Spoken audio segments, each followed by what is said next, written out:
మగువా ఛానల్కు స్వాగతం. మనం ప్రముఖ సంఘ సంస్కర్త, స్వాతంత్ర సమరయోధురాలు అయినటువంటి దుర్గాబాయి దేశ్ముఖ్ గారి జీవిత చరిత్ర నుంచి అనేక అంశాలు తెలుసుకుంటున్నాం కదండి. ఈరోజు మరిన్ని అంశాలు చూద్దాం. క్రితం ఎపిసోడ్లో మనం యుద్ధ సమయంలో అంటే రెండో ప్రపంచ యుద్ధ సమయంలో ఏమాత్రం భయపడకుండా రైలులో ప్రయాణం చేసి బెనారస్ విశ్వవిద్యాలయానికి చేరుకొని పరీక్షలు రాసిన ఆంధ్ర మహిళా సభ సభ్యుల గురించి తెలుసుకున్నాం కదండి. మరి ఈరోజు తరువాతి అంశం చూద్దాం. యుద్ధకాలంలో చెల్లాచెదురైన మహిళా సభ సభ్యులకు మహిళా సభను గురించి నా వార్తలు అందజేయడానికి ఒక వార్తా లేఖ లాంటిదేదైనా ఉంటే బాగుంటుందని ఆంధ్ర మహిళా పత్రికను ప్రారంభించడం జరిగింది. తొలి దశలో దాని నిర్వహణా బాధ్యతలు మల్లవరపు విశ్వేశ్వరరావు గారు ఎక్కువగా మోసేవారని ప్రతీతి.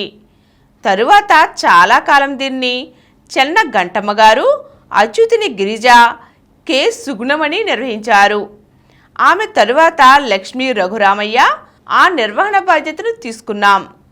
రాను రాను దీన్ని సాగించడం భారమయ్యింది. తరువాత నిలిచిపోయింది కూడా.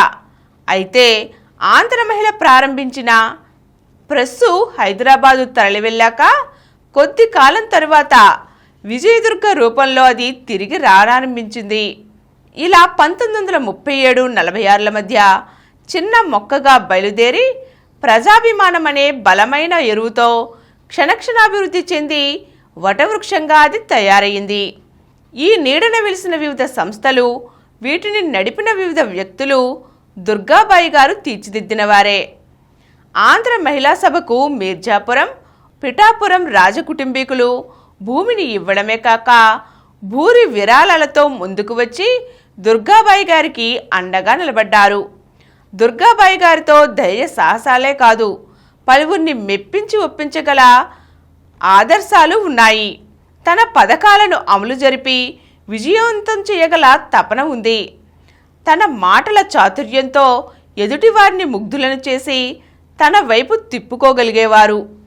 ఎంతటి అపరిచితులనైనా తన స్నేహభావంతో తనకు సన్నిహితులుగా చేసుకోగలిగేవారు. కాలక్షేపానికి పనికి వచ్చే నృత్యం, గీతం, నాటకాలే కాక అభాగినుల పునరావాస కార్యక్రమాలు ఆమె లక్ష్యశుద్ధికి తార్కాణాలు, ప్రత్యక్ష సాక్ష్యాధారాలు కూడా. అందుకే అచిర కాలంలోనే మహిళా సభ ఆమె ఆధ్వర్యంలో మైలురాళ్లను చేరుకుంటూ ముందుకు సాగిపోయింది. శాఖోపశాఖలుగా విస్తరించింది. ప్రపంచ దృష్టిని ఆకర్షించింది. స్వచ్ఛంద సేవా సంస్థలకొక ఆదర్శంగా నిలబడి ఉంది.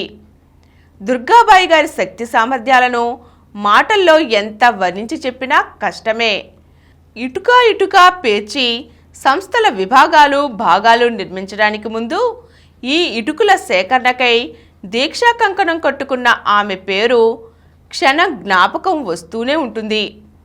ఎందుకంటే ఆమె లేక ఈ సంస్థలు లేవు. అది 1952. ప్రెస్సులో అప్పుడే అనేక కార్యక్రమాలు జరిగి ఉన్నాయి. ఆ రోజుల్లో సాయంత్రం పూట మహిళా సభ ఆవరణలో చాలామంది మహిళలు చేరి ఏదో ఒక పని చేస్తూనే కబుర్లు చెప్పుకునేవారు.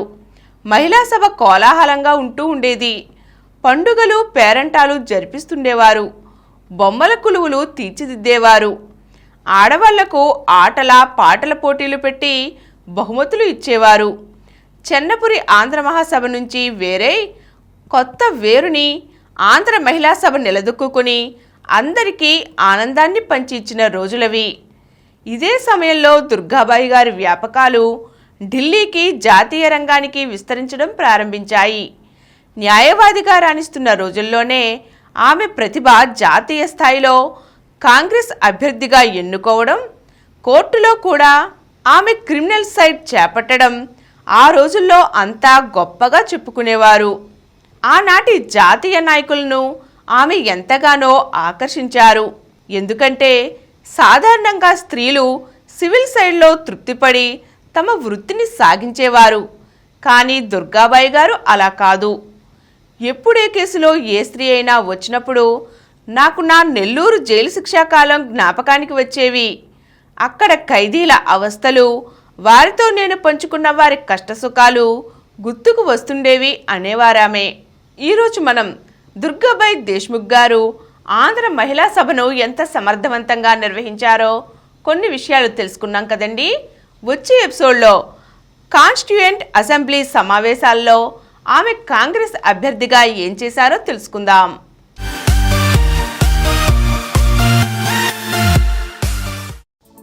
ఈ కార్యక్రమం మీకు ఎంతో నచ్చింది కదా.